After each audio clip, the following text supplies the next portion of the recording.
तो चलिए अब आपको बताते हैं कि 2 साल पुराने यानी कि 2024 वाले कानून में क्या था और फिर ये जो नया कानून आया है इसमें अंतर क्या है। तो एंटी पेपर लीक कानून में अलग वर्ग के लिए अलग प्रावधान है। जैसे यदि कोई अकेला शख्स दोषी है तो उसके लिए अलग प्रावधान है। आप जरा बड़ी स्क्रीन पर इस पूरे डेटा को लेकर आए, समझाने में आसानी होगी। तो अगर कोई संगठित गिरोह का सदस्य है तो उसके लिए अलग प्रावधान है। तो सबसे पहले मैं बात करती हूं, यदि कोई अकेला व्यक्ति दोषी पाया जाता है तो फिर उसके साथ ये कानून कैसे काम करेगा। तो 24 का कानून ये कहता है कि उसको मिनिमम 3 और मैक्सिमम 5 साल तक की सजा का प्रावधान है।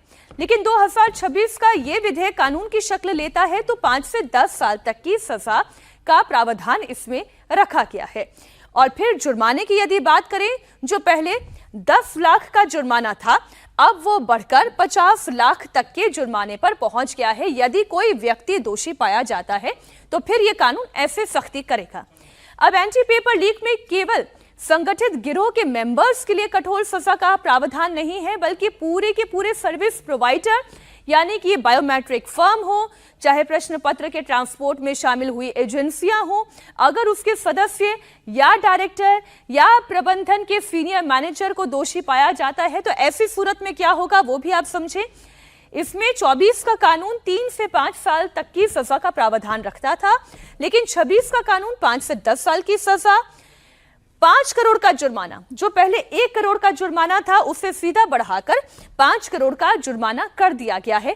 तो ये एक बड़ा परिवर्तन इन दोनों कानूनों में आपको अंतर स्पष्ट दिखाई देगा। अब अगली बात, अगर दोषी सर्विस प्रोवाइडर फर्म ही होती है, आपको बता दें तो फिर क्या स्थिति होगी। 1 करोड़ का जुर्माना लगेगा उस फर्म पर। पिछले कानून के मुताबिक एग्जाम कॉस्ट की वसूली, 4 साल तक के लिए उस फर्म को ब्लैकलिस्ट किया जाने का प्रावधान था। लेकिन 2026 में यह कानून और ज्यादा कड़ा, स्ट्रिंजेंट हो जाता है। 5 करोड़ का जुर्माना, एग्जाम कॉस्ट की वसूली के अलावा 8 साल तक के लिए उस फर्म को यानी कि कंपनी को ब्लैकलिस्ट कर दिया जाएगा। अब ये समझें, दरअसल 2024 के कानून का उद्देश्य था कि पेपर लीक और नकल को रोकने के लिए कानून लाया जाए, लेकिन नए कानून का उद्देश्य इससे अलग है। अब कानून को और ज्यादा सख्त बनाकर इसकी जांच, इसके ट्रायल की प्रक्रिया में भी तेजी लाने का प्रावधान किया गया है। अब यह कैसे हुआ है इसे आप समझें कि 2024 का कानून यह कहता था कि पेपर लीक की जांच के लिए एसटीएफ यानी कि स्पेशल टास्क फोर्स के गठन का कोई प्रावधान नहीं। लेकिन 2026 का यह विधेयक कहता है कि यदि यह कानून बनता है तो ऐसे में एसटीएफ का प्रावधान रखा गया है। पहले पुलिस या अन्य जांच एजेंसियां इसकी जांच करती थी, लेकिन अब यह जांच एजेंसी पुलिस, सीबीआई, एसटीएफ इन सब के हवाले ये जांच रहेगी। एसटीएफ का गठन किया गया है और जांच की समय सीमा भी तय की गई है। पहले जांच एजेंसी को 2 महीने यानी कि 60 दिन के भीतर भीतर अपनी जांच पूरी, माफ कीजिएगा, पहले कोई समय सीमा नहीं थी, लेकिन अब इसमें समय सीमा दे दी गई है।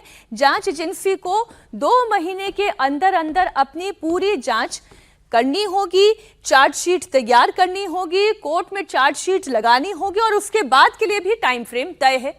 यानी कि पेपर लीक को रोकने के लिए नए कानून में फास्ट ट्रैक कोर्ट की व्यवस्था की गई है। पहले सामान्य कोर्ट में सुनवाई होती थी और सालों साल तक कोर्ट में मामला पेंडिंग चलता रहता था। तारीख पर तारीख, तारीख पर तारीख, तारीखें बस आती जाती थी। सनी देओल का डायलॉग नहीं बोल रही हूं, लेकिन यह हकीकत है मामलों की।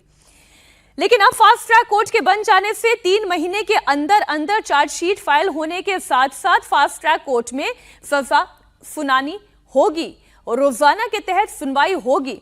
और इसके बाद भी यदि अपर कोर्ट में अपील करनी है, मान लीजिए सजा का ऐलान हो गया, वादी ने उसके ऊपर कोर्ट में, हाई कोर्ट में अपील की, तो उसके लिए भी टाइम फ्रेम है। अब 2024 के कानून में हाई कोर्ट में सुनवाई के लिए कोई समय सीमा नहीं थी, लेकिन अब हाई कोर्ट में अगर मामला जाता है तो ऐसे में भी 3 महीने के अंदर अंदर फैसला सुनाना होगा। यानी कि जो पहले सामान्य प्रक्रिया थी, अब उस सामान्य प्रक्रिया को नहीं, बल्कि हाई कोर्ट में अपील के बाद भी 30 दिन के अंदर अंदर हाई कोर्ट को उस मामले में अपनी सुनवाई पूरी करनी होगी। 3 महीने के अंदर अंदर हाई कोर्ट को अपना फैसला सुनाना होगा। तो ये एक बड़ा परिवर्तन है जो 2024 के कानून से 2026 के कानून को अलग बनाता है। इससे पहले पेपर लीक को रोकने के लिए प्रधानमंत्री ने हाई पावर टास्क फोर्स का भी गठन का ऐलान किया। अब ये भी आपको बता दें इस टीम में कौन कौन लोग हैं। सबसे पहला नाम तो नंदन नीलेकणी का ही है। उनकी अगुवाई में 6 सदस्यों वाली इस कमेटी में टेक्नोलॉजी, स्पेस, सिक्योरिटी, शिक्षा, एकेडमिक्स, लॉजिस्टिक्स के एक्सपर्ट शामिल हैं, जो सरकारी परीक्षाओं में स्ट्रक्चरल और टेक्नोलॉजी पर आधारित सुधारों के लिए सुझाव देंगे। इसमें नंदन नीलेकणी के अलावा इसरो के पूर्व चेयरमैन एस सोमनाथ, आईबी के पूर्व चीफ तपन डेका का नाम भी शामिल है। इसके अलावा V Kamakoti, director IIT Madras, Anita Karwal, पूर्व शिक्षा सचिव, इसके अलावा पूर्व आईएएस अमृतलाल मीणा का नाम शामिल है। तो लीक प्रूफ एग्जामिनेशन प्रोसेस बनाने के लिए एक ऐसी टास्क फोर्स तैयार कर दी गई है जिसकी प्राथमिकता ही ये होगी कि एक ऐसा सिस्टम तैयार किया जाए जिसमें एंड टू एंड, यानी कि परीक्षा का प्रश्न पत्र सेट करने से लेकर उसकी छपाई, उसका ट्रांसपोर्ट, उसका एग्जामिनेशन सेंटर, उसका इन्विजिलेटर, इन सब को पुख्ता बनाया जाएगा। अब आप देखें, नंदन नीलेकणी की पहले बात करें, हाई पावर टास्क फोर्स के अध्यक्ष हैं। परीक्षाओं को ज्यादा सुरक्षित, पारदर्शी और कुशल बनाना ये इनके काम में शामिल है। इन्फोसिस के सह संस्थापक रहे हैं और आधार कार्ड, जो कि हमारा यूनिक आइडेंटिटी नंबर है, वो आधार कार्ड जो हम राशन कार्ड बनाने के लिए, पासपोर्ट बनाने के लिए, किसी सरकारी काम के लिए, हर जगह अगर एक कार्ड जिसका इस्तेमाल होता है, जिसमें हमारा नाम, पता, उम्र, हमारी आंखों का रेटिना या फिर हमारी उंगलियों के फिंगरप्रिंट्स भी मौजूद हैं, वो एक क्रांतिकारी कदम था जो बना यूपीए की सरकार के दौरान था, लेकिन इसे कामयाब बनाया था नंदन नीलेकणी ने। तो नीलेकणी नई परीक्षा प्रणाली को कैसे लीक प्रूफ बनाते हैं, एक महत्वपूर्ण जिम्मेदारी उनके कांधे पर है।